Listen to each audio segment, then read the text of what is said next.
අයිබෝන්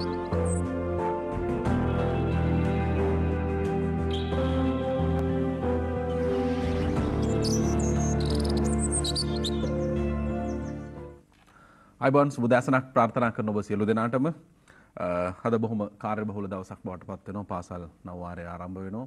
ඒත් එක්කම අලුතින් පළමු ශ්‍රේණිය සඳහා පාසල් සඳහා හෙට දවසේදී ආරම්භ වීමට නියමිතව තිබෙනවා. ඉතින් මේ සියලු දේත් එක්ක අවුරුද්දක් ගෙවිලා ගියා.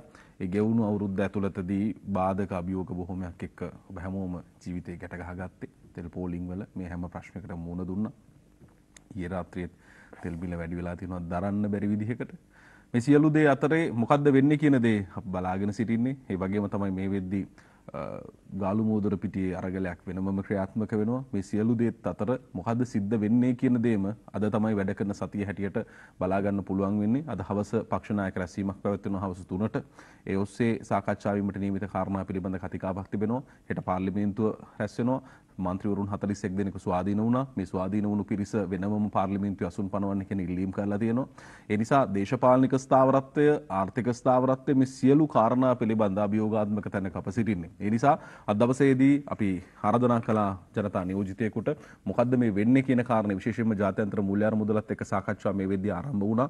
ඒ ආරම්භ වුණු සාකච්ඡා හරහා මොකද්ද ඉදිරියට වෙන ක්‍රමවේදය කියන දේ පිළිබඳ අප බලා සිටිනවා. ඇමරිකන් ඩොලර් බිලියන 4ක මුදලක් ආර්ථිකයට ආධාර විසියට ගෙනෙහිම තමයි බලාපොරොත්තුව තියෙන්නේ. මේ සියලු දේත් එක්ක අද දවසේ අපි ආරාධනා කරා බොහොම ගෞරවයෙන් යුතුව මහනුවර දිස්ත්‍රික් පාර්ලිමේන්තු මන්ත්‍රී ශ්‍රී ලංකා පොදු ජන පෙරමුණේ නීතිඥ වසන්ත යපා බණ්ඩාර මහත්මයාට. ආයිබෝන් බොහොම ගෞරවයෙන් පිළිගන්න ඔබතුමන්. මුලින්ම මේ පවතින තත්ත්වය පිළිබඳ මොකද්ද දැන් ආණ්ඩුව ඇතුලේ තියෙන කතාබහ මන්තුමනි? ඔව් ඇත්තටම චාමර ස්තුතිවන්ත වෙනවා අද දවසේදී ආයිබෝන් සුබ දවසක් වැඩසටහනට සම්බන්ධ කර ගැනීම පිළිබඳව.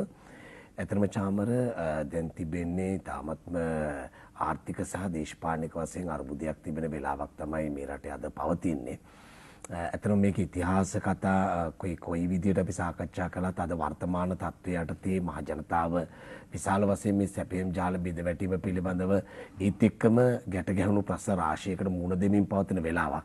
ඒ වෙලාවේදී මම හිතනවා මෑත ඉතිහාසයේ ගත්තොත් එහෙම රජයකට මුහුණ දෙන්න සිද්ධ වෙන්න ඊටාම අභියෝගාත්මකම කාල පරිච්ඡේදය තමයි රජයකට තිබෙන්නේ. ඒ වගේම මහ ජනතාවටත් ඒහා සමපාතයි.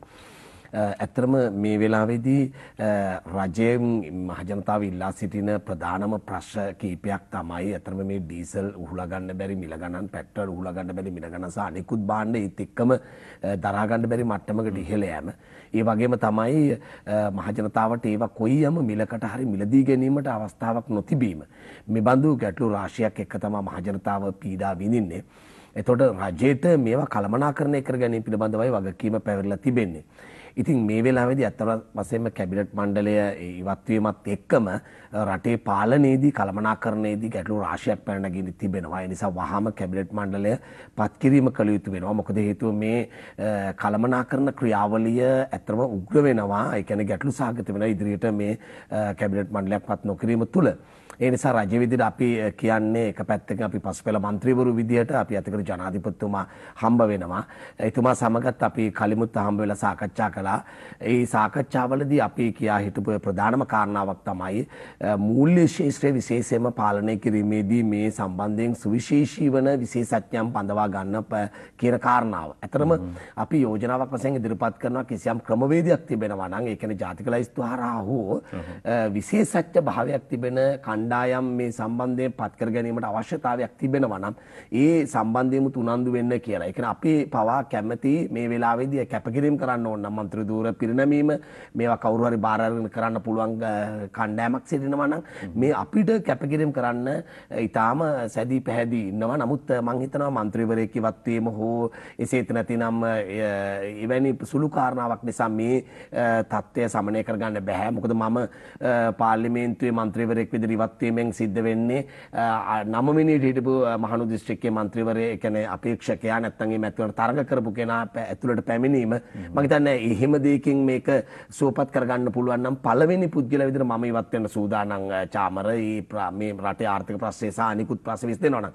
නමුත් ඒ බඳු තැනක නෙමෙයි අද තිබෙන ප්‍රශ්න තිබෙන්නේ බැරරුම් තැනක තිබෙන්නේ. ඒ නිසා මේ වෙලාවේදී අත් වශයෙන්ම රටේ ව්‍යවස්ථාවට එකඟව ප්‍රජාතන්ත්‍රවාදී රාමුව තුළ තමයි මේ ගනුදෙනු බේර ගන්න තිබෙන්නේ. එසේ නොවුනොත් එහෙම මේක අනාගතයට නරක පූර්වාදර්ශයක් වෙනවා. මොකද ඔබ දන්නවා අත් වශයෙන් මේ අර්බුදයේ වෙලාවේ වහාම මේ ආණ්ඩුවක් ඉවත් වෙලා තව ආණ්ඩුවකට එන්න දින දෙක තුනකින් පුළුවන් නම් එහෙම ක්‍රමවේදයක් ඇත්තටම ඇත්තේ නැහැ. ඒ නිසා කෙසේ හෝ මම මේ වෙලාවේ යෝජනා කරන්නේ අතිගරු ජනාධිපතිතුමා වහාම මේ කැබිනට් මණ්ඩලයේ පිහිටවල ඊටාම ඉක්මනින්ම මේ කළමනාකරණය කළ යුතු වෙනවා. ඒ කියන්නේ මේ දරා ගන්න බැරි බඩු මිල විශේෂයෙන්ම තෙල් මිල ඊයේත් රාත්‍රියේ ඔබ දන්නවා වැඩිවීම මේවා අත් වශයෙන්ම මේ කබලේ ලිපට වැටෙන වගේ තත්ත්වයන් ඒවා පාලනය කර ගැනීම සඳහා මේ කළමනාකරණය අවශ්‍යයි කියන එකයි මම කියන්නේ චාමර.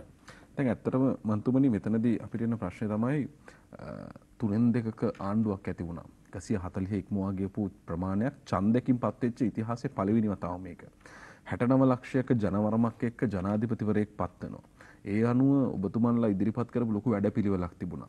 හැබැයි මේ අවුරුදු 3ක් ඇතුළතදී මෙච්චර දැවැන්තව තිබුණු ආණ්ඩුවකට මේ තරම් ජන විරෝධයක් එන්න හේතුනේ මොකද්ද?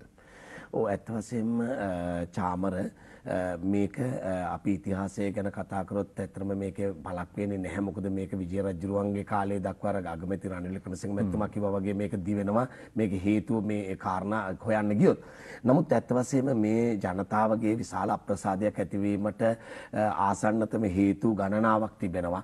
ඒ ආසන්නතම හේතු අතර මම හිතනවා සමහර අවස්ථාවලදී රජය පසුබට වුණා කියලා සමහර සත්‍ය තොරතුරු මහ ජනතාව වෙත අවධාරණය කිරීමට. විශේෂයෙන්ම ඇත්ත වශයෙන්ම එක කාරණාවක් තමයි මෑත භාගයේ ගොවි ජනතාව මුහුණ දුන්න ප්‍රශ්නය, කෘෂිකාර්මික ප්‍රශ්නය. ඒ කියන්නේ රසායනික පොහොර පිළිබඳ ගැටලුව.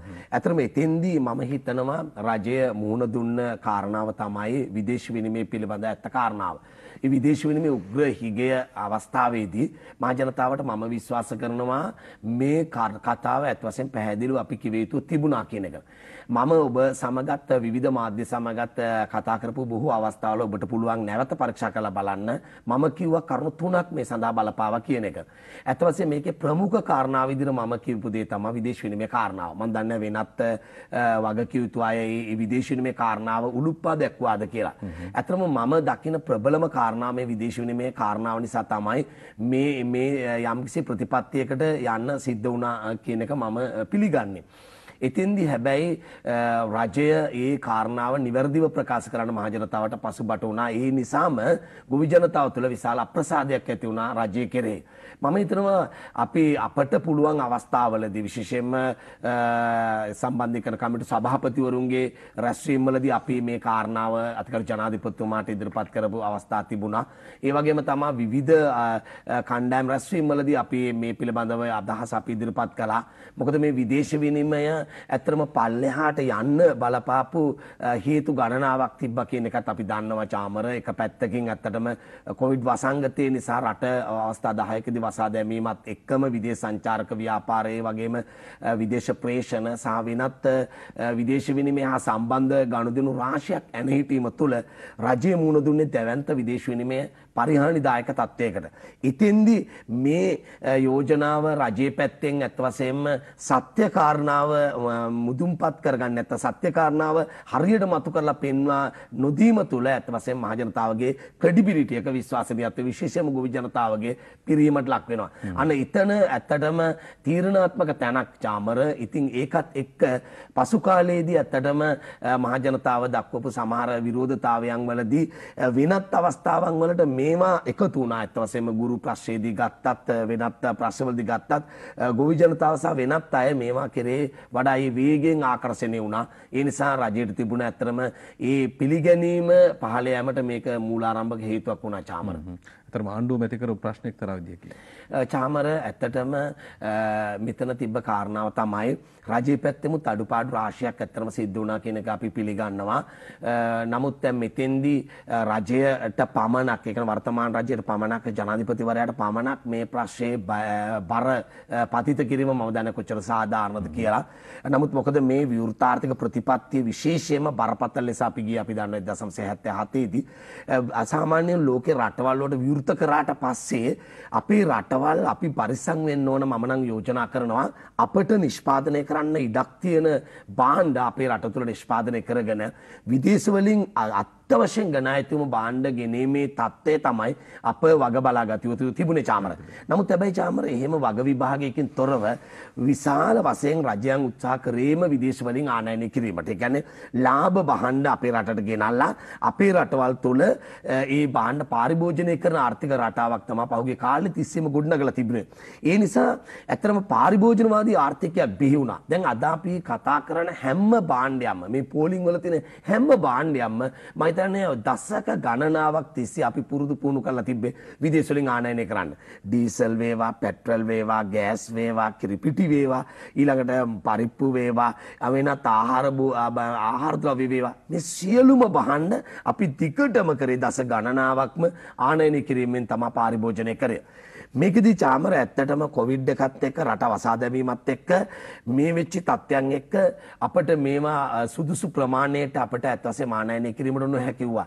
එක පැත්තකින් අපිට අමතර වියදම් මේ වසංගතයත් එක්ක එන්නත් කරන සහ විවිධ දෑත් එක්ක කරපු වියදම් එක්ක අපේ විදේශ තිබ්බ සංචිත දැවැන්ත ලෙස පල්ලෙහාට ගිහිල්ලා තවදුරටත් සිද්ධ වුණේ අපි ඇත්තටම බලයට ඇවිල්ලා මම අගෝස්තු 5 වෙනිදා පහුගිය අවුරුදු එකමාරකට ආසන්න කාලයක් තමයි තිබෙන්නේ චාමර බලයට ඇවිල්ලා. නමුත් මේ කාල ප්‍රාන්තරයේ තුල මේ අත්දැකීම් වලට අපි තමයි මුහුණ දුන්නේ. ඒ කියන්නේ මම පාර්ලිමේන්තුවේ හිටපු අවුරුදු එකමාරෙන් වැඩි කාලයක් ඇත්තටම ගත වුණා මේ කොරෝනා වසංගතයේ විවිධ කර්තව්‍යයන් වලට. ඒ කියන්නේ අපි සමහර දවස්වල පාර්ලිමේන්තුවේ එනකොටත් රට වසා දමලා තිබුණු ඇඳුරු නීතිය නිරෝධායන ඇඳුරු නීතිය මේ පනවලා තිබුණු තත්ත්වයන් යටතේ. ඒ නිසා අපි ගත වෙච්ච අවුරුදු එකමාරක් නම් ඒ කාලේ වැඩි කාලයක් මෙවැනි කාරණාවලට වැය වුණා. ඉතින් මම කියනවා චාමර ඇත්තම මෙතෙන්දී මේ රජය පමණක් මේ කතාවේදී වගකීමට ලක් කළ යුතුද කියන කාරණාව පිළිබඳ විවාදයක් චාමර තිබෙනවා. නමුත් වැඩි කොටසක් අපි බාරගත යුතුයි. මොකද වර්තමාන රජය විතර අපි බලයින කණ්ඩායම විතර අපි මේ තත්ත්වයන් කළමනාකරණය කරගැනීමේ වගකීම තමයි ජනතාව අපට ලබා දී තිබෙන්නේ.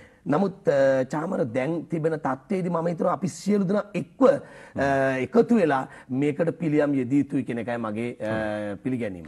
ඔබ පාර්ලිමේන්තුවට එන්නෙම දැවැන්ත දරුවන් සංඛ්‍යාවකට උගන්වපු ගුරුවරයෙක් විදිහට ආර්ථික විද්‍යා දේශකයෙක් විදිහට ලංකාවේ අංක 1 ගුරුවරයෙක් විදිහට ඔබ ප්‍රචලිත වෙනවා. අපි මේ ආර්ථික විද්‍යාව පැත්තෙන් මේ ප්‍රශ්නෙට දැන් ආවොත් ආර්ථික ස්ථාවරත්වය ගැන රටේ ජාතික ආදායමට වැඩිය ට්‍රිලියන 1.9කට ආසන්න ප්‍රමාණයක් මේ රටේ මුදල් අච්චු ගහලා තියෙනවා. ඒක මහ බැංකුව අධිපතිවරයාගෙන් හැමදාම අහනකොට කිව්වේ නෑ කිසිම ප්‍රශ්නයක් වෙන්නේ නැහැ කියලා. හැබැයි ආර්ථික විද්‍යාවේ හැමදාම උගන්වන දේ තමයි මුදල් අච්චු ගැහුවොත් අන්තිමේදී මේක ජවන උද්දමනයක් දක්වා යන්න පුළුවන් කියන කාරණේ. ඒක එකක්. මෙච්චර සංචිතවල ප්‍රශ්නයක් තියෙනකොට චීනයෙන් තියෙන දායකත්වය ඉන්දියාවේ දායකත්වය අරගෙනම ඩොලර් මිලියන 300ක් වගේ ප්‍රමාණයකට සංචිත බහිනකම් අපි හිටියා. ඒ අවස්ථාවන් වලදී අර බැඳුම් කරවලට ජනවාරි 18 වෙනිදා ගෙවීමකුත් කරනවා. මේක ඇයි ගෙව්වේ කියන ප්‍රශ්නේ ආවා. ඊට පස්සේ මේ පොලි අනුපාතික වෙනස් කරන්න නැතුව ඇයි මෙච්චර කල් අල්ලගෙන හිටියේ? සාමාන්‍ය ආර්ථික විද්‍යාව ඉගෙන ගන්න ළමයෙක්ටවත් නැති දැනුමක්ද තිබුණේ මේ රටේ මහ බැංකුව පාලනය කරපු අයට. ඔබ හිතන්නේ නැද්ද මේ ගත්ත තීරණවල මේ ආර්ථිකයේ ගොඩ දාන්න කිසිම තීරණයක් කරන්නේ නැහැ කියන එක ඔබ පිළිගන්න පුළුවන්ද? ඔව් චාමර ඇත්තටම කියන්න ඕන ඊටාම වගකීමෙන් සමහර වෙලාවලදී මාධ්‍යයට අපි කරන ප්‍රකාශයන් චාමර සමහරු හුවා දක්වනවා වැරදි තැන් ආහුකොන් අල්ලලා. නමුත් ඒක මම යෝජනා කරනවා. ඒ නිසා මම හිතනවා සමහර වෙලාවට යම් ප්‍රාමාණික අවබෝධයක් තියෙන අය විශාල වශයෙන් හාස්‍යයට සහ පිළිකුටට මහ ජනතාවගේ භාජනය වෙනවා. විශේෂයෙන් අපි සිද්ධාන්තයක් විදිහට ගත්තොත් මුදල් නිකුත් කිරීම කියන කාරණාවේදී මුදල් නිකුත් කිරීමේ කාරණාව විවාදාත්මක මාතෘකාවක්. ඒ කියන්නේ මේක ඇවිල්ලා සිද්ධාන්තයක්. ඒ කියන්නේ මුදල් නිකුත් කරනවා නම් රටේ ජාතික නිෂ්පාදිතයේ මූර්ත වශයෙන් ඉහළ යන ප්‍රමාණයට රටේ මුදල් නිකුත් කිරීම සාමාන්‍යයෙන් මම මේ සරලව ගත්තොත් එහෙම රටක උද්දමන බලපෑමක් ඇතිවන කාරණාවක් නෙවෙයි. ඒ කියන්නේ නිෂ්පාදනයේ වැඩි වෙන ප්‍රමාණයට මේ පැත්තෙන් ඒව හුවමාරු කර ගැනීම සඳහා මුදල් නිකුත් කිරීම. ඒ කියන්නේ ඇමරිකාව කරනවා වගේ ඇමරිකාවත් මුදල් අච්චු ගහනවා. නමුත් එයාලගේ ජාතික නිෂ්පාදනයේ ඉහළ යෑමත් එක්ක නෝන් කරන්නේ. ඔව් ඇත්ත වශයෙන්ම ඇමරිකාවට අමතරව චාමර ලෝකේ ඕනෑම රටක මේ නිෂ්පාදන ධාරිතාවය ඉහළ යනවා නම් ඒ ඉහළ යන නිෂ්පාදන ධාරිතාව හුවමාරු කර ගැනීම සඳහා මුදල් නෝට්ටු කාසි තියෙන්න ඕනනේ. ඒතකොට මම කියන්නේ සරල අදහසක්. ඉතින් මේ නිසා මුදල් නිකුත් කිරීමේ ගැටලුවක් ඇති වෙන්නේ නැහැ. මොකද මේ නිෂ්පාදනයට සමපාතව තමයි ඒක සිද්ධ වෙන්නේ. නමුත් හැබැයි දැන් කවුරු හරි කියනවා නම් ඔන්න වසන්ත යාපා මුදල් නිකුත් කිරීම සාධාරණයි කියලා කිව්වා කියලා මාධ්‍යයට ඒක වැරදි විදියට තමයි අන්තර්ජාලය තුල ගොඩක් වෙලාට ප්‍රකාශයටපත් වෙන්නේ. දැන් පහුගිය කාලේ එහෙම අත්දැකීමකට මම මුහුණ දුන්නා. මොකද මේ කෝට් කරපු එක කෑල්ලක් විතර යනම් පෙන්වන්නේ. නමුත් මේ අපි යෝජනා කරන්නේ චාමර මේ සිද්ධාන්තය හරියට තේරුම් අරගෙන මේක කළ යුතුයි. ඒ වගේම තමයි සමහර වෙලාවට මේ මනි සර්කියුලේෂන් එක හරියට චාමර බ්ලඩ් සර්කියුලේෂන් එක වගේ තමයි. ඒ කියන්නේ ශරීරයට සමහර වෙලාවට ලේ ඌනතාවයක් තියෙනවා නම් වෛද්‍යවරු අවශ්‍ය ප්‍රමාණයට ලේ ලබා දෙනවා. නමුත් හැබැයි එතෙන්දී ආර්ථිකයත් ඒ වගේ තමයි. ආර්ථිකයේත් මුදල් අවශ්‍ය වෙලාවල් වලදී ආර්ථික විශේෂඥයෝ තීරුම් ගන්න ඕන. විශේෂයෙන්ම මහ බැංකුවේ මූල්‍ය බලධාරීන් ඉන්නවා, මුදල් මණ්ඩලය ඉන්නවා. ඒ අය taxeeru කරනවා මෙන්න මෙච්චර ප්‍රමාණයක් මේ ආර්ථිකයට මුදල් නිකුත් කරාට උද්දමන බලපෑමක් ඇති වෙන්නේ නැහැ.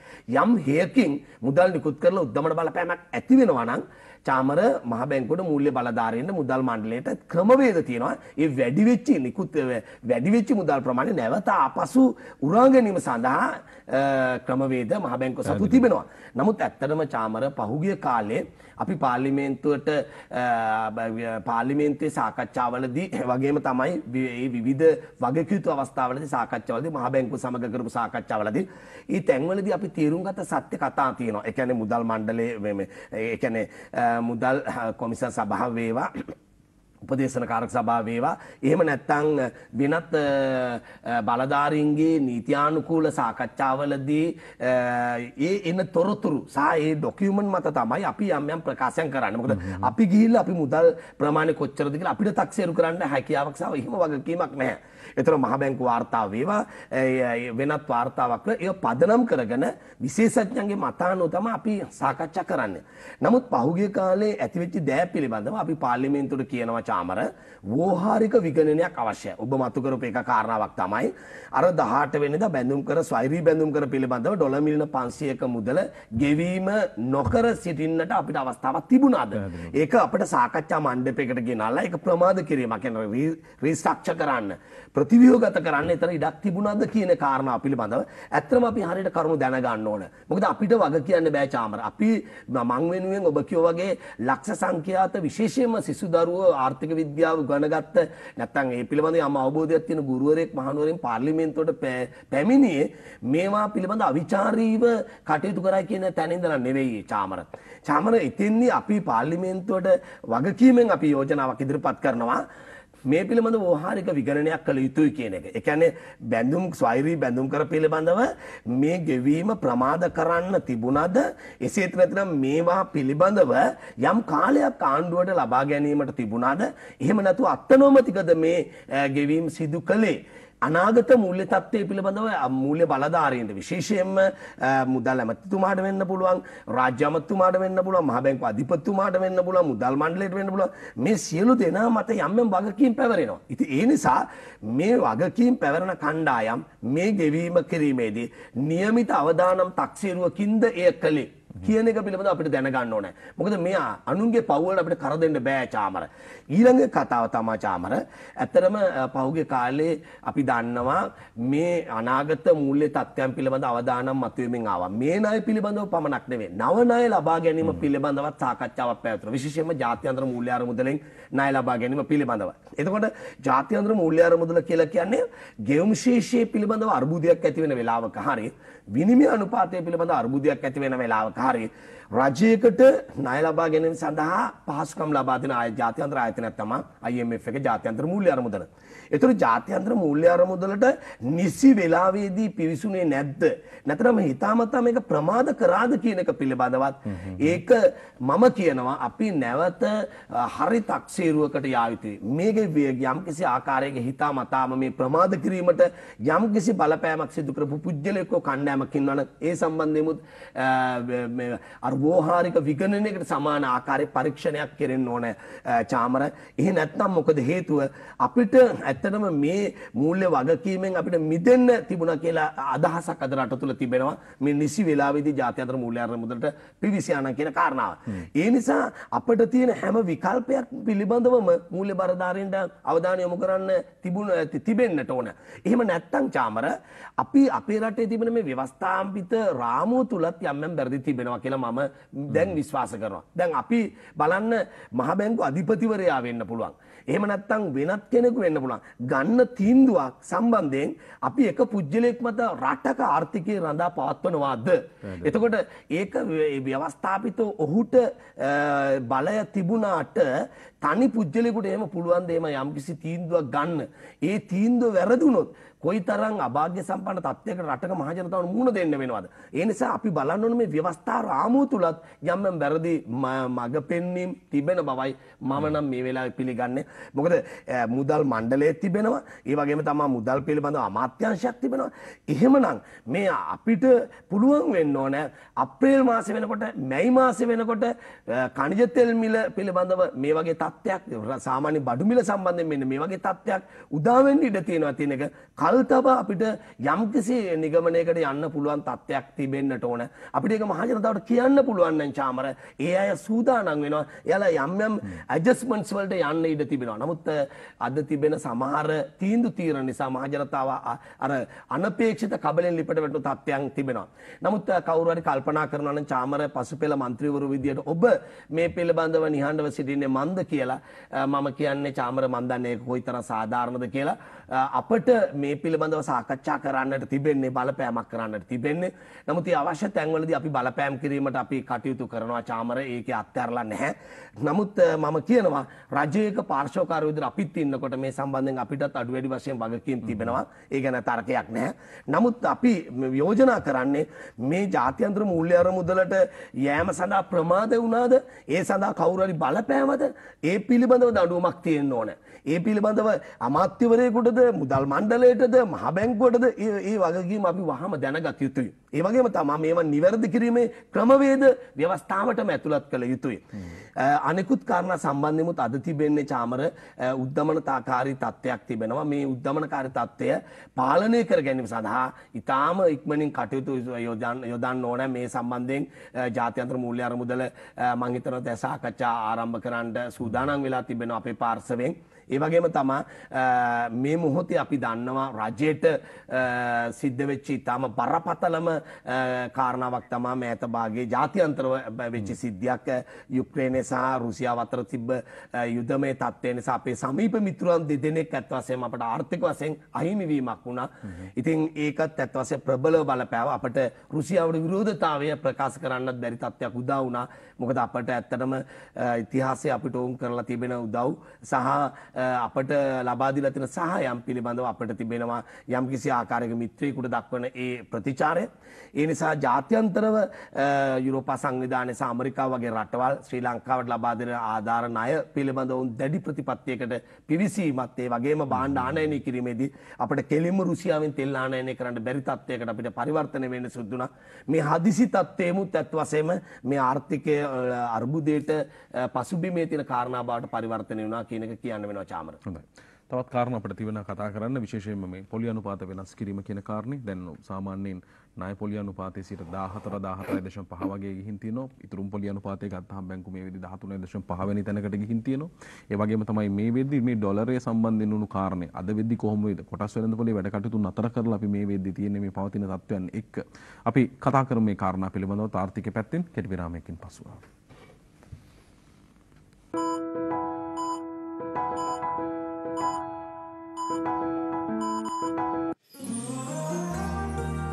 මානව ධර්මතා අපෝ නිර්වචනය කරයි. පුංචි ළමයින්ගේ ඩිජිටල් විශ්වවිද්‍යාලය මේක කොච්චර පළලද? බාල දක්ෂ කරපු කාලේ උපක්‍රම. අද ඔබ ඉගෙන ගන්නට යන්නේ කෘතිම තනතීරුවක් සාදා ගන්නා ආකාරය. ළමා විශ්වවිද්‍යාලයෙන් හමුවෙමු.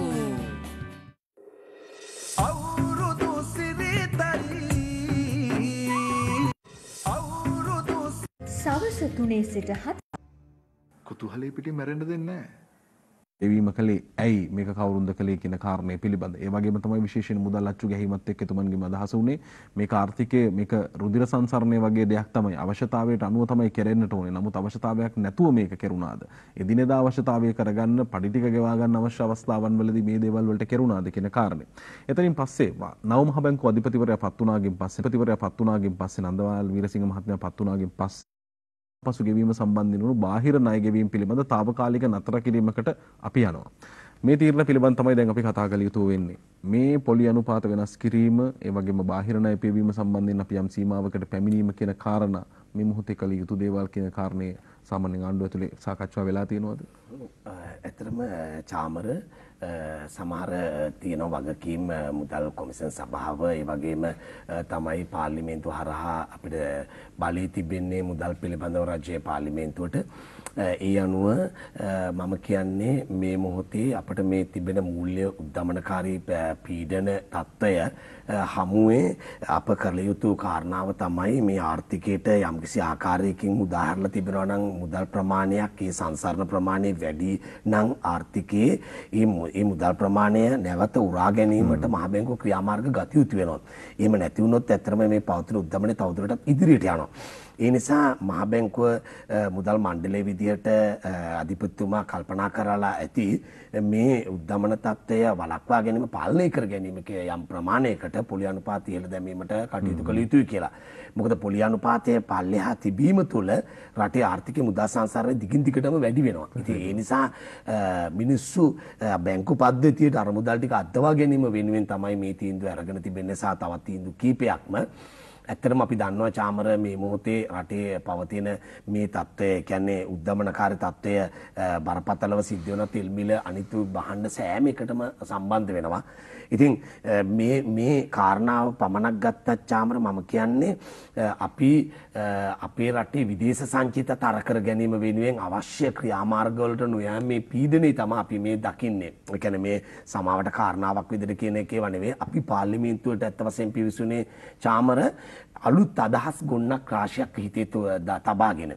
ඒවෙන් එක දෙයක් ඔබ අවසර දෙනවා නම් මට කියන්න පුළුවන් මේ රටේ මොනම දේ කරන්න උනත් චාමර අපි මේක හරවා ගන්න ඕනේ මේ පාරිභෝජනවාදී ආර්ථිකයේ යම් ප්‍රමාණයක නිෂ්පාදනය කරන පැත්තට අපි හරවා ගන්න ඕනේ.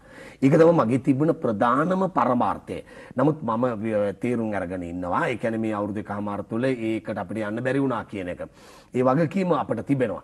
අවුරුද්දක් එකමාරක් ඇතුළත ඒ වැනි වගකීමකට පසුපැල മന്ത്രിවරයෙකුට තනිව යන්න පුළුවන්ද කියන එක පිළිබඳව මම දන්නේ නැහැ. කොච්චර සාධාරණද කියලා ඒ යම් ප්‍රශ්නයක් නගනවා නම් ඒක මම පිළිගන්න ගමන් කියනවා.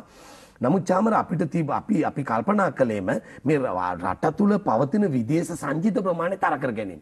විශේෂයෙන්ම ඔබ දන්නවා මම අධ්‍යාපන ශාස්ත්‍රයෙන් පැමිණියේ ලංකාවේ තාමත් ජාත්‍යන්තර විශ්වවිද්‍යාලවල ළමයි අපේ රටට ගෙන්වා ගැනීම සඳහා වැඩපිළිවෙලක් ඇත්තේ නෑ චාමර.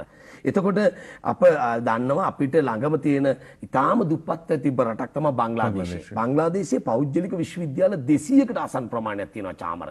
කල්පනා කරන්න චිත්තගොම් විශ්වවිද්‍යාලය කියන්නේ සාමාන්‍ය ලංකාවේ ඉතාම ජනප්‍රිය විශ්වවිද්‍යාලයක් ළමයින්ගේ මෙඩිකල් එඩියුකේෂන් එක ලබා ගැනීමට යන. සාමාන්‍යයෙන් චීනයට යනවා රුපියල් ලක්ෂ 150ක් විතර වියදම් කරනවා වෛද්‍ය උපාධියක් වෙනුවෙන්. එතකොට ඔබ කල්පනා කරන්න චීනයට ඊළඟට ඉන්දියාවට බංග්ලාදේශයට මොන තරම් මුදල් ප්‍රමාණයක් ගලාගෙන යනවද මේ අධ්‍යාපනය ලබා ගැනීම වෙනුවෙන්. මම කියන්නේ විදේශ රටවල් වල ළමයින් අපේ රටවල් වලට ලබාගෙන රජයේ ප්‍රමිති යටතේ මේ ළමයිට අධ්‍යාපනය ලබා දීලා අපිට මොනතරම් ධනය ප්‍රමාණයක් විදේශ මුදල් ප්‍රමාණයක් අපිට තර කරගන්න හැකියාවක් තිබෙනවද? මම හිතන්නේ ඒ කාරණා මම විස්තරාත්මකව බහනවනම් මට කියන්න පුළුවන්. දැනටමත් චාමර අපි සාමාන්‍යයෙන් ඩොලර් බිලියන දෙකක් يعني ඩොලර් මිලියන 2000ක වගේ මුදල් ප්‍රමාණයක් ඉන්ස්ටෝල්මන්ට් ගෙවන්න පිටරටවල් වලට ඇදිලා යනවා. අපේ රටේ දෙමව්පියන්ගේ කනකර උකස් කරපු සල්ලි පිටරටවල් වලට යනවා. මේ විනිමය අවප්‍රමාණයෙන් වීම එක්ක සාමාන්‍යයෙන් කල්පනා කරන්න චාමර ඩොලරයක් රුපියල් 350ක් සමහරලාට ඊට වඩා වැඩි මුදලක් ගෙවලා අරගෙන තමයි මේවා ගෙවීම් ඉන්ස්ටෝල්මන්ට් එක ගෙවීම කරන්නේ. අපේ රට ඇතුලේ ඇයි අපිට බංග්ලාදේශයට අර වගේ විදේශ සංචිත ප්‍රමාණයක් يعني ඩොලර් බිලියන 40කට ආසන්න ප්‍රමාණයක් වර්ධනය කර ගැනීමට පුළුවන් වෙලා තිබෙනවා උන්ගේ විදේශවත්කම් ප්‍රමාණය. ප්‍රමාණය. නමුත් අපිට ඇත්තටම ඔබ දන්නවා පහුගිය කාලේ දිගටම තිබුණේම ඩොලර් බිලියන 4ක වගේ ප්‍රමාණයක්. දැන් ඒක ඩොලර් බිලියන 2කටත් වඩා අඩු මට්ටමකට පල්ලෙහාට ගිහිල්ලා තිබෙනවා. ඉතින් මම කියන්නේ මෙවැනි අවස්ථා අපිට පැහැර හැරීමට සිදු වුණේ ඇයි? ඒකෙදී සමහර වෙලාවට බලය හිටපු ආණ්ඩුවට පමණක් අපි චෝදනා කරනකොට සමහර වෙලාවට මේ මහමග උද්ඝෝෂණ වලට සමහර තත්ත්වයන් යටතේ යොමු කිරීම පිළිබඳව සමහර වගකීම් තිබෙන දේශපාලන පක්ෂවලටත් මෙතන යම්කිසි වගකීමක් තිබෙනවා. මම මේ වුන්ට පමණක් මේක බැර කරන්න කියනවා නෙවෙයි. අපේ විදේශ සංචිත තර කරගත්තොත් තමයි අපට මේ තෙල් පිළිබඳ අර්බුදයට එහෙම නැත්නම් විදුලිය පිළිබඳ අර්බුදයට භාණ්ඩවල මිලදී ගැනීමේ ප්‍රශ්නය පිළිබඳ සිමෙන්ති කිරිපිටි පිළිබඳ ප්‍රශ්න මේ ඔක්කොටම මුහුණ දෙන්න පුළුවන් වෙන්නේ අපේ විදේශ සංචිත තර කර ගන්නවා නම්. ඒ නිසා ඒ වගේම තමයි අපේ රටේ තාමත් චාමර බලන්න කල්පනා කරලා කොයිතරම් ප්‍රමාණයක් ගම් ප්‍රදේශ වලට යනකොට අපේ භූමිය අතහැර දාලා තිබෙනවද කියලා. ඒ කියන්නේ අපිට තියෙන සම්පත් වර්ග 4යි. භූමිය, ශ්‍රමය, ප්‍රාග්ධනය සහ ව්‍යාපාර කියනවා. ඒකෙන් භූමිය කියන සාධකයේ ගත්තොත් එහෙම දෙවන්ත භූමි ප්‍රමාණයක් අපි අතහැරලා දාලා තිබෙනවා.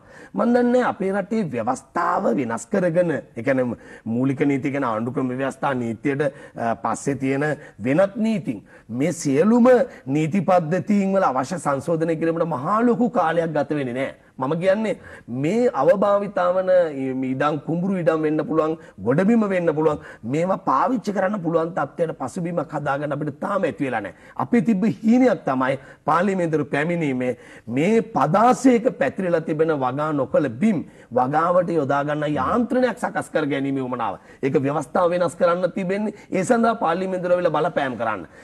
කොයි හරි මාර්ගයේ ආයතනයක් තිබෙනවද? ඒ ආයතනයට බලපෑම් කිරීම. ඒක අපේ බරමාර්ථයක් වුණා. ඒ වගේම තමයි චාමර.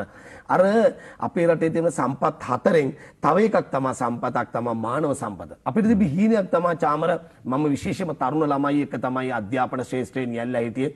අපි බලයට පැමිණෙනකොට තරුණයන්ගේ හදවත්වල තිබ්බා ඇත්තටම මේ රට ලස්සන කිරීම පිළිබඳව ඔවුන් ඒක සමහර වෙලාවට අපි පාරේ යනකොට බිත්තිවල පින්තාරු කරලා පෙන්වුවා අපි බලන අනාගත ලෝකේ.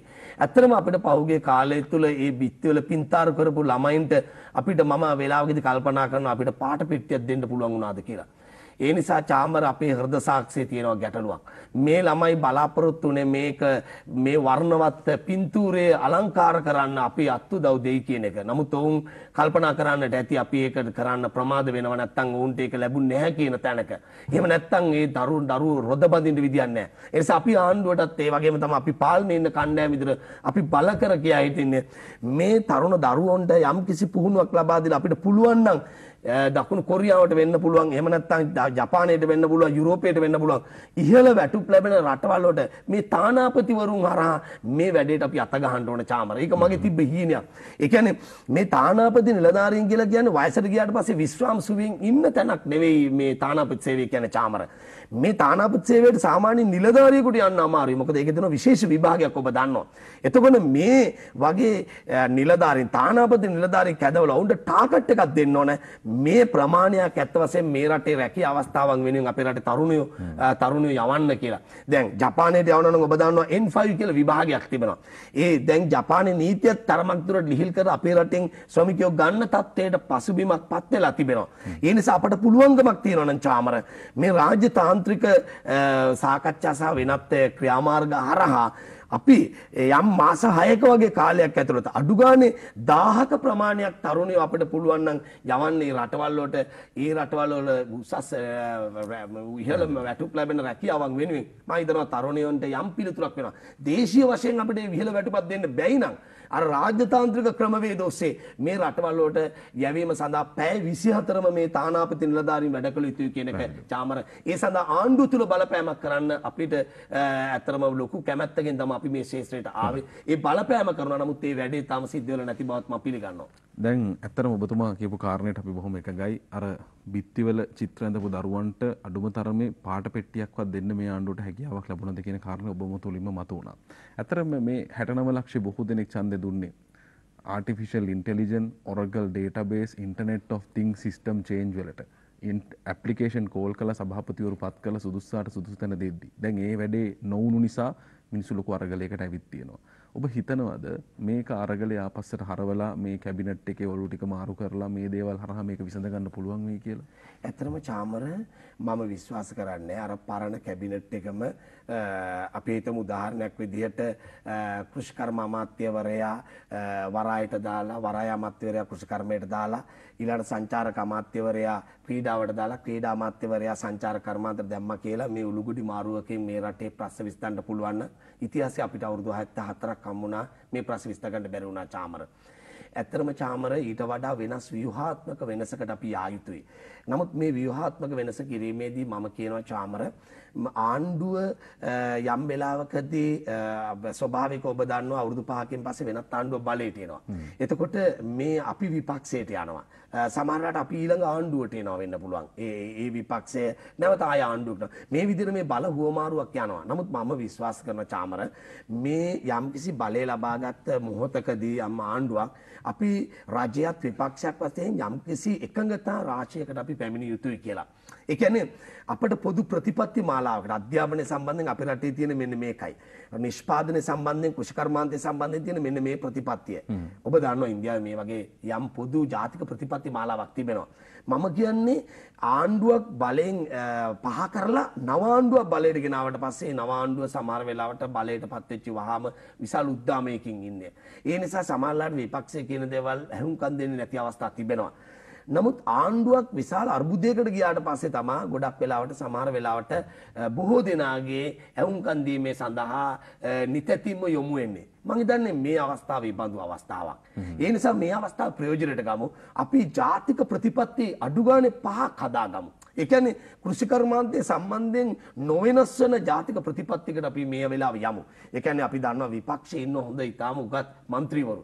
ඒ කියන්නේ ඒ විපක්ෂයේ මම යෝජනා කරන්නේ සමගි ජන බලවේගය ජනතා ජාතික ජන බලවේගය ඒ වගේම දෙමළ ජාතික සංවිධානය මේ සියලුම විපක්ෂයේ දේශපාලන පක්ෂවල ඉන්න മന്ത്രിවරු වෙන්න පුළුවන් කලින් හිටපු අමාත්‍යවරු වෙන්න පුළුවන් මේ කණ්ඩායමක් විතර එකතු වෙලා අපට ජාතික ප්‍රතිපත්ති 5ක්වත් හදාගන්න පුළුවන් නම් මේ මොහොත තමයි මේ රටේ මම හිතන ස්වර්ණමය අවධිය චාමර. ඒ කියන්නේ මේක සම්පූර්ණම කළු වනාකුලක්. මේක ස්වර්ණමය අවධියක් කියන එකත් ඇත්ත වශයෙන්ම විහිළුවක්. නමුත් චාමර ඔබ දන්නවා මේ අඳුරුම පැය තමයි ආලෝකයට ආසන්නම පැය. ඒ කියන්නේ උදා වෙන හෙට දවසට ළඟම අවස්ථාව. ඒ නිසා මේ මොහොතේ අපිට ජාතික ප්‍රතිපත්ති 5ක් හදාගන්න මේ කණ්ඩායමක් විතර එකතු වෙන්න පුළුවන් නම් මේක ලොකු හොඳ අවස්ථාවක්.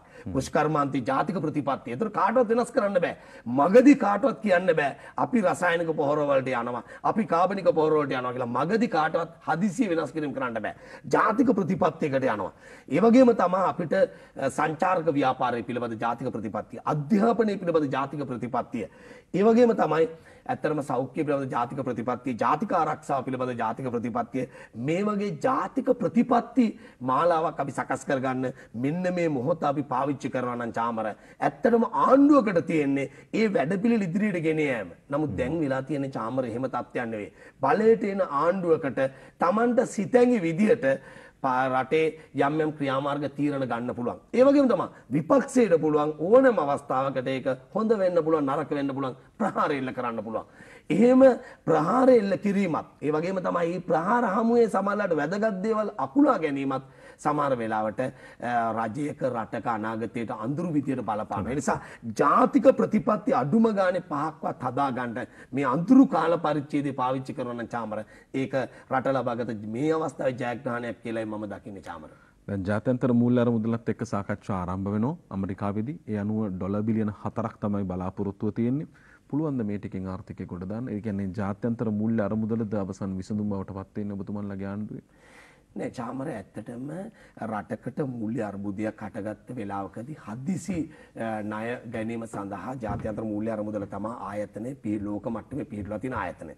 ඉතින් අපට ඇත්ත වශයෙන්ම මේ තත්ත්වයේ හමුවේ ආර්ථික වශයෙන් යම්කිසි සමතයක් හදා ගැනීම සඳහා මේ සැපීම් ජාල කළමනාකරණය කර ගැනීම සඳහා මේ ණය මුළුමනින්ම එකපාරට ලැබෙන්නේ නැහැ චාමර. මේක කොටස් වශයෙන් තමයි ලැබෙන්නේ. ලැබුණත් ඒ වගේම තමයි යම් යම් කොන්දේසි මාලාවක ඉදිරිපත් කරනවා. ඒ ඉදිරිපත් කරන කොන්දේසි ඉටු කරන ප්‍රමාණයන් එක්ක තමයි ඉදිරි ණය ලබා ගැනීම පුළුවන්කමක් ඇති වෙන්නේ. ශ්‍රී ලංකාව මේ වගේ ණය ලබාගෙන තියෙන චාමර අවස්ථා 16කදී ලබාගෙන තිබෙනවා.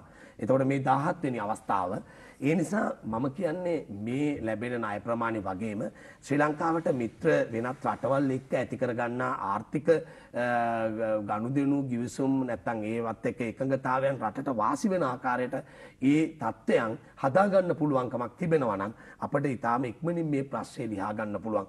චාමර ඇත්තටම අපිට ඉදිරි අවුරුදු දෙකක් වගේ කාලයක් කොහොමදත් දුෂ්කර කාල පරිච්ඡේදයකට මුහුණ දෙන්න වෙන්නේ.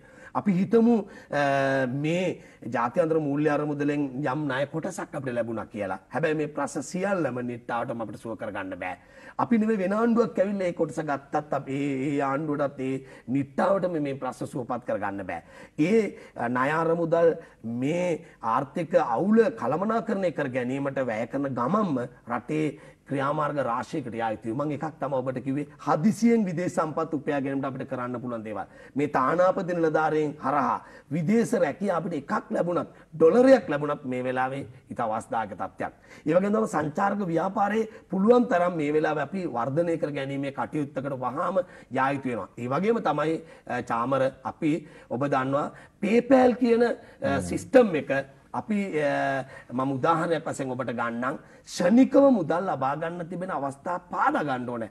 මහ බැංකුවගේ ආයතන මේ PayPal වගේ ඒවා ඇයි මේ රට තුල ස්ථාපිත කරන්නේ නැත්තේ කියන ප්‍රශ්නේ මම නගනවා. මේ ආණ්ඩුව පත් වෙද්දිම තරුණයෝ කරපු ඉල්ලීමක් තමයි PayPal පහසුකමක් තරම් දෙන්නේ. ඇත්තටම මේ මොහොතේ චාමර බලන්න අන්තර්ජාලය හරහා මේ අර්බුද අස්සේ තරුණයෝ ගොඩක් දෙනා අර්බුදයන් වලට යොමු වෙන වෙලාවල් වලදී සමහරවිට නිවසේ ඉඳගෙන ඩොලර් රුපියන රණවිරුව වගේ විරුව කණ්ඩායමක් ඉන්නවා. ඒ තමයි මේ අන්තර්ජාලය පාවිච්චි කරලා රජයට බරක් නොවි ජාත්‍යන්තර මුදල් රටට ගෙන්වා ගන්න කණ්ඩායමක්. නමුත් ඔවුන්ට මේ PayPal ගනුදෙනු ක්‍රමය මේ රටේ හඳුන්වා නොදීම තුළ තවදුරටත් මේ මුදල් ප්‍රමාණය තවදුරටත් ජාත්‍යන්තර රටවල් වල රැඳී තිබෙනවා. ඒ නිසා මේ අන්තර්ජාලය හරහා ගනුදෙනු කරන තත්ත්වයක් තිබෙන්නේ. අතන මම දන්නේ චාමර මම වෙනද නම් කිව්වට සමා වෙන්න දරස් වෙන්න පුළුවන් වෙනත් ක්‍රමයක් වෙන්න පුළුවන්. මේ ක්‍රම හරහා මගේ දුව භාණ්ඩ ගෙන්වීම කරනවා මේ අන්තර්ජාලය හරහා. ඉතින් නමුත් ඇත්තටම මම එහෙම ගනුදෙනු කරලා නැහැ. නමුත් ඇය ඒ කටයුතු කරනවා. මොකද මට එහෙම අවශ්‍යතාවයක් ඇති වුණොත් අපි කවුරු හෝ අපේ මිත්‍රයෙකුට හිතවතුරු කියලා ඒ වැඩේ කරගන්නවා. නමුත් අපේ දරුවෝ අද ඒ තත්ත්වයටපත් වෙලා තිබෙනවා. ඒ කියන්නේ ජාත්‍යන්තරව මේ විදේශ විනිමය ලබා ගැනීම සඳහා ක්‍රමවේද තිබෙනවා. ඒ නිසා මහ බැංකුවගේ ආයතන විචක්ෂණශීලීව මේ ගැන කටයුතු කරන්න මම අභියෝග කරනවා මහ බැංකුවේ නිලධාරීන්ට මේ PayPal ක්‍රමය පිළිබඳව විචක්ෂණ අවබෝධයක් තියනවද කියන ප්‍රශ්නේ මට තිබෙනවා චාමර. මට ලොකු අවබෝධයක් තියෙනවා කියන එක නෙවෙයි මම කියන්නේ. නමුත් මේ අන්තර්ජාලය හරහා මුදල් ආදායම් උපේන තරුණයන්ට ඒ ඩොලර් ටික ලංකාවට ගෙනීම සඳහා මේ ක්‍රමය ඉතාම විශ්වාසනීය ක්‍රියාමාර්ගයක් විදිහට මම දකිනවා. නමුත් ඔවුන් පවා වෙනත් ගනුදෙනු ක්‍රම හරහා අර උන්දියල් ක්‍රමයට සමාන ක්‍රමයකට ඔවුන් යොමු කරලා තියෙනවා කියන එකයි මම කියන්නේ. ඒකෙන් ඒ තරුණයන්ට අන්තර්ජාලය හරහා ගනුදෙනු කරන ආදායම් උපයන තරුණයන්ට චෝදනා කරලා හරියන්නේ මූල්‍ය බලධාරීන් මේ වගකීම හරියට ගන්න ඕන. මම ඔබට උදාහරණයක් කිව්වේ. මෙබඳු ක්‍රමවලට අපි වහාම යා යුතුයි. ජාත්‍යන්තර මූල්‍ය අරමුදලෙන් ණය ටිකෙන් මේ ප්‍රශ්නේ తాවකාලික කළමනාකරණය කරගන්න ගමන්ම අර විශ්‍රාම සුවේ සඳහා යන සමහර තානාපති නිලධාරීන් ඒකෙන් කැඳවලා ඔවුන්ට ඉලක්කයක් දෙන්න ඕන. ඔබ ජපානයට මෙච්චර ප්‍රමාණයක් යවන්න ඕන. මෙන්න මේ කාලය ඇතුළත ඒ සඳහා ඒ මෑන් පව සමාගම් එක කතා කරලා මෙහෙට ගේන්න ඕන ඒ රැකී අවස්ථා ප්‍රමාණය. කියලා ඔවුන් එහෙම නැත්නම් නැවත කැඳවන්න ඕන චාමර.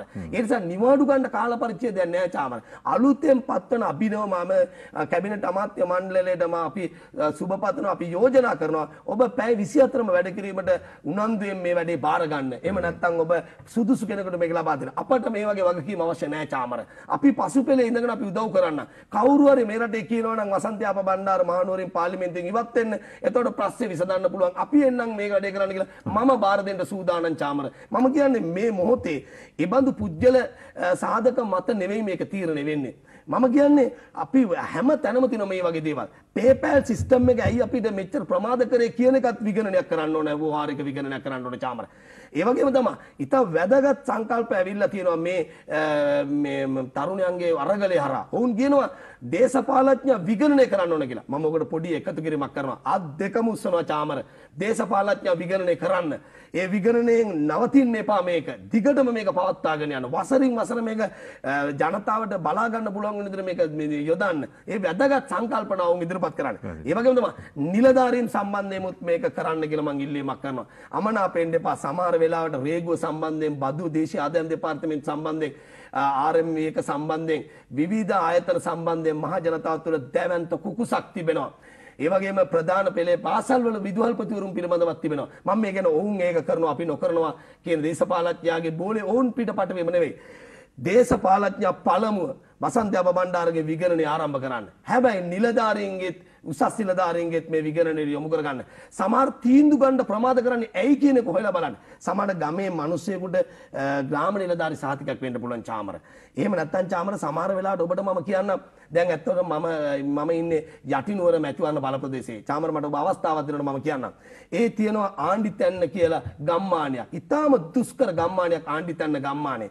ආණ්ඩිතැන්න ගම්මානයේට ජල යෝජනා ක්‍රමයක් ආව චාමර 2017 දී. අපේ ආණ්ඩුවක් යටතේ නෙවෙයි. පහුගිය ආණ්ඩුව යටතේ තමයි මේ ජල යෝජනා ක්‍රමය ආවේ. නමුත් චාමර ඔබ විශ්වාස කරන්න 3,98 ලක්ෂයක් මේ වෙනුවෙන් වෙන් වුණා. නමුත් චාමර මම බලයට එන්නේ 2020 දී අගෝස්තු මාසෙදී. නමුත් චාමර මම බලාපොරොත්තු වුණා මම මේ ප්‍රශ්නේදී මට ගමේ ජනතාව කියා හිටියා.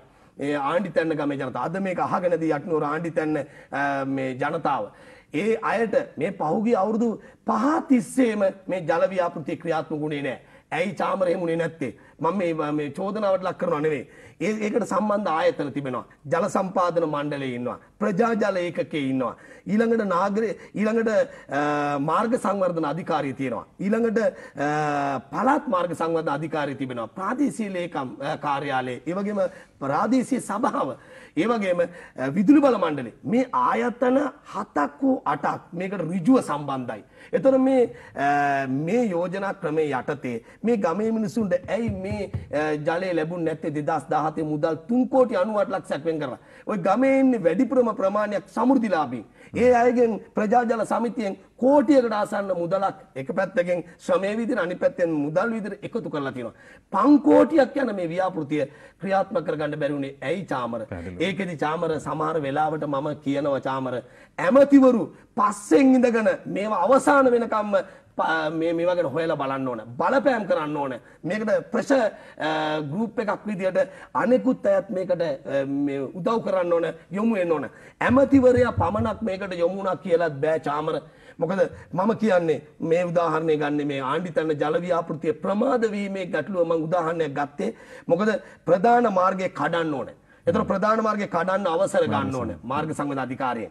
ඊට පස්සේ එන්නේ පළාත් මාර්ග සංවර්ධන අධිකාරිය පාරට.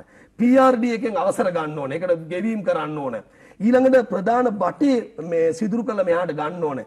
ජල සම්පාදන මණ්ඩලය සම්බන්ධ වෙනවා. ඕන් තාක්ෂණය කියලා දෙන්නේ. ඊළඟට එනවා ප්‍රාදේශ සභා පාරට. ඊට පස්සේ අවසර ගන්න ඕනේ. ඒ පාර බිඳින්න ඕනේ. කියන්නේ හාරන්න ඕනේ. බටේ ඉලන්න ඕනේ. ජල සම්පාදන මණ්ඩලයට අමතරව විදුලි බල මණ්ඩලය අර ජෙනරේටර් සවි කරලා උඩට වතුර පොම්ප කරන්න ඕනේ. විදුලි බල මණ්ඩලයේ ප්‍රමාදයක් ඇති වුණොත් අර අවසර දුන්නේ නැති වුණොත් ප්‍රාදේශ සභාවෙන් අවසර දුන්නේ නැති වුණොත් මාර්ග සංවර්ධන අධිකාරියෙන් මේ ආයතන එකට එකතු වෙලා මේ වැඩේ ලස්සනට හරියට මේම මේසයක් වටේ කතා වෙලා මේක කරනවා නම් බොහොම ඉක්මනට 2017 ගත්ත ජල සම්පාදන යෝජනා ක්‍රමය 18වත් අඩු ගානේ ක්‍රියාත්මක කරන්න පුළුවන් වෙනවා. නමුත් චාමර මම කියන්නේ මේ ප්‍රමාදය 2022 දැන් 22 වෙනකන් අදත් වතුර එයාලට ලබා ගන්න බැරි කමක් තිබෙනවා. නමුත් මම යෝජනා කරනවා චාමර අපි ඒක වැඩ කටයුතු පහුගිය මාස 2-3ක් ඇතුළත ඊටම කඩිනමින් ක්‍රියාත්මක කරා. ගමේ මිනිස්සු අහගෙන ඉන්නවා නම් ඔබට ඉදිරි කාලයේදීම අපි තවදුරටත් බලයේ ඉන්න අවස්ථාවක් උදා වුණොත් ඒ ලබා දීම සඳහා වන මගේ කැපවීම දිගටම ක්‍රියාත්මක කරනවා කියන එක කියනවා. යම් විදියකින් එහෙම නොහැකි වුණොත් මේ අමාත්‍යවරු පත් වෙන අය ඒ වගේම තමයි නිලධාරිමුත් මේ අපේ මිනිස්සු කියලා හිතාගෙන මේ වැඩේ කරන්න පස්සෙන් ඉඳගෙන මේක කරේ නැත්තම් චාමර මේවා වෙන්නේ නැහැ. ඇමතිවරු විතර බලපෑම් කරලා බෑ. මහවැලි ගඟ මැද හදලා තියෙනවා සමහර ඉදිකිරීම් චාමර. ඒ පිළිබඳව අපි කෑ ගහනවා. නමුත් අපි කෑ ගැහුවට චාමර අපිට පොලිස් බලතල නැහැ. අනිත් එක තමයි චාමර නාගරික සංවර්ධන පනත ප්‍රාදේශීය සභා පළාත් පාලන ආයතන පනත මේවා ප්‍රබල නැහැ. මේවා රිංගල යන්න පුළුවන්. ඒකයි මෙච්චර මේ අනවශ්‍ය ඉදිකිරීම වෙන්නේ. ඒවා පාලනය කරන්න ඒ පිළිබඳ ප්‍රෙෂර් ගෲප් එකක් විතර කටයුතු කරන්නයි චාමර අපි පැමිණියේ. නමුත් අපි දිගටම මේ සටනේ අපිට මහජනතා අවස්ථාව දීලා තියෙන ප්‍රමාණයට සිටිනවා චාමර. යම් වෙලාවකදී එම නොහැකි වුණොත් මේ බලය ලබා ගන්න කණ්ඩායම මේ ප්‍රමාදය වළක්වන්න කියන ඉල්ලීමක් චාමර කරනවා. හොඳයි. බොහොම ස්තුතියි අද දවසේදී පැමිණීම වෙනුවෙන්. මේ කාරණා පිළිබඳ අප නිරන්තරයෙන් කතා කරනවා. ජනතාවගේ ප්‍රශ්න අද ජනතා නියෝජිතයාට ගමට යන්නට බැරි වෙන තරමටම ප්‍රශ්නේ දූර දිග ගිහින් තිබෙන්නේ මේ රටේ ජනතාව ඉවසීමෙන් බොහෝ කාලයක් බලාගෙන හිටියා. හැමදේම ඉෂ්ට වෙන තුරු මේ කාල ප්‍රමාදයන් මේ දේවල් ඉෂ්ට නොවීම, ඒ වගේම දරා ගන්න බැරි විදිහට තීන්දුව తీරන ගැනීම සහ මේවා කළමනාකරණයට තීන්දුව తీරන නොගැනීම තුළ තමයි ජනතාව මේ අවසානයේදී මේ තැනටපත් උනේ. ඉතින් මේ ඉතා ඉක්මනින් සමතයකටපත් කරන්නට අවශ්‍ය ප්‍රතිපත්ති ගනිත්වා කියන ප්‍රාර්ථනයයි අපිට තියෙන්නේ. බොහොම ස්තුතිවන්තමනි අද දවසේදී පැමිණීම වෙනුවෙන්. අපි අදට සාකච්ඡාව හමාර කරනවා. හෙට යාලි හමුවෙමු. ප්‍රාර්ථනා කරන ඔබ සියලු දෙනාටම යහපත් දවසක්. ආයුබෝවන්.